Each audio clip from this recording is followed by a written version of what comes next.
So this is the Realme 11 Pro Plus 5G. It has a curved display, 5000 mAh battery, MediaTek Dimensity 7050 chipset and a 200 megapixel rear camera. Now hardware wise this smartphone looks good on paper, but what about the software, the UI, the overall experience of the phone? Well, this is why I am here to tell you the full story about this smartphone. So I will quickly show you what you get inside the box and then we will talk about the phone. So this is the box. Dare to leap, a great story since the first leap. So there's a transparent cover case, some manuals, SIM ejector tool, 100-watt charger and a Type A to Type C charging cable. And this right here is the phone.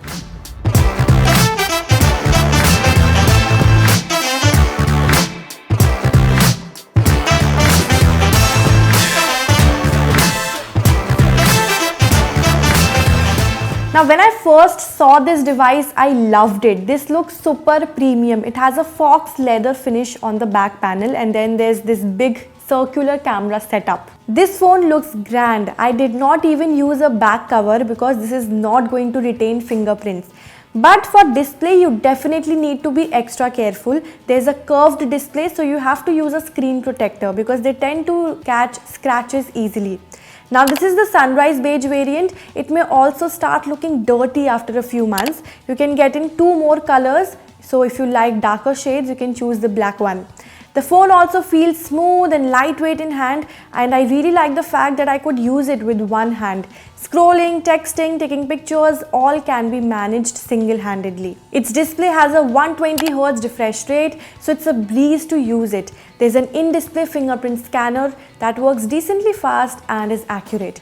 Besides this, there are thin bezels, so you are getting a good screen-to-body ratio. Watching movies or reading feels good on the eyes.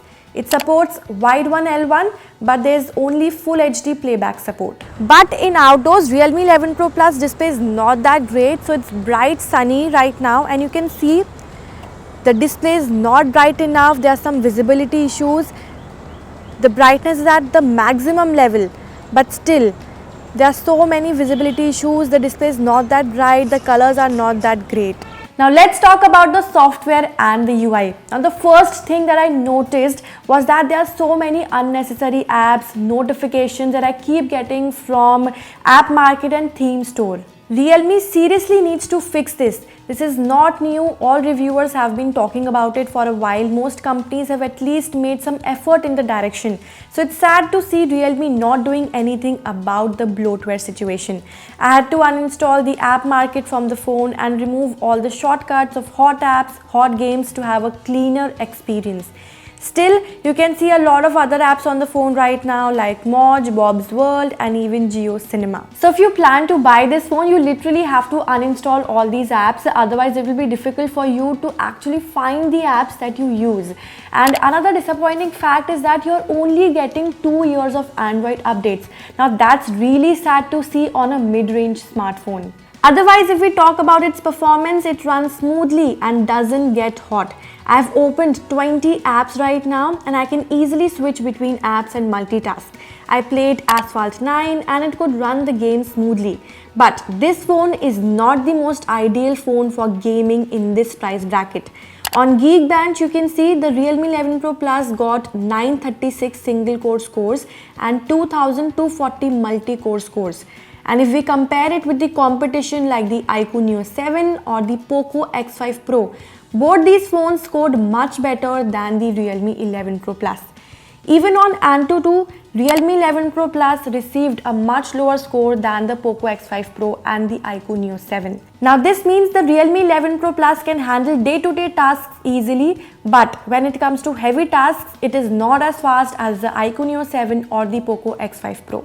Now what about the camera? Well, you can see the specs on your screen right now.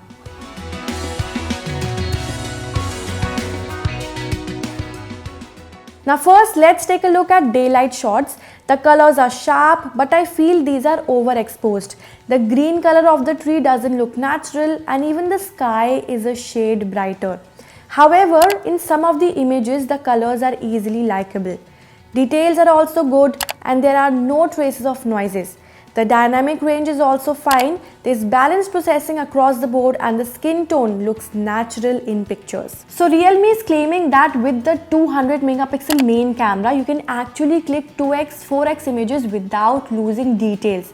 Now let's take a look at these some camera samples. I clicked 2x and 4x images, and honestly they have come out fine.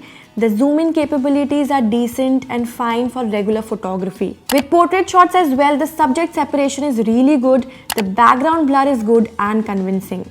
Ultra-wide angle shots also turned out to be good. There are punchier colors, and even if you zoom in the image, there is decent detailing. Its selfie camera is not that great, photos are okayish but far from great. The detail is average and the photos are rather soft. Selfie camera could have been better, I believe. It's a bit mediocre. For night photography, there is a dedicated night mode. The images turned out to be average. It could control flare and reduce background noise. But in this image, you can see the areas with less light are too dark that it is not even visible, and areas with light look completely white. Night selfies are also average but decent enough for the price tag. Also, if you take pictures from the main camera and compare it with the dedicated night mode, there is no difference because it automatically clicks with the night mode. There's also a 2 megapixel macro sensor, which honestly is not of much use. I don't know why that's even added in this. And if you take a look in the camera app, there are a ton of other modes: the street mode, the starry mode, high res mode, group portrait mode. So out of all the modes, I really like the dual view video mode. In this, you can actually record from the rear camera and the front camera simultaneously.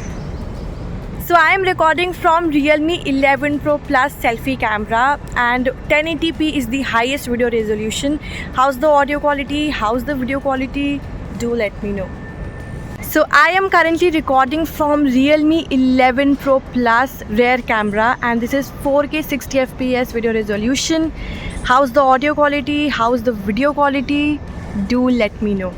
And lastly, for battery, Realme is claiming that it can easily charge from 0 to 100% in 25 minutes. So let's put that to test. So we started the test with 32 to 35% battery, and you can see it could charge up to 82% in just 10 minutes. So battery wise, it's fantastic. And talking about the battery backup, so I edited one video on InShot and played 2 rounds of Asphalt 9 and did usual scrolling and browsing throughout the day, and still the battery lasted up to like 60%, and it was 100% in the starting of the day.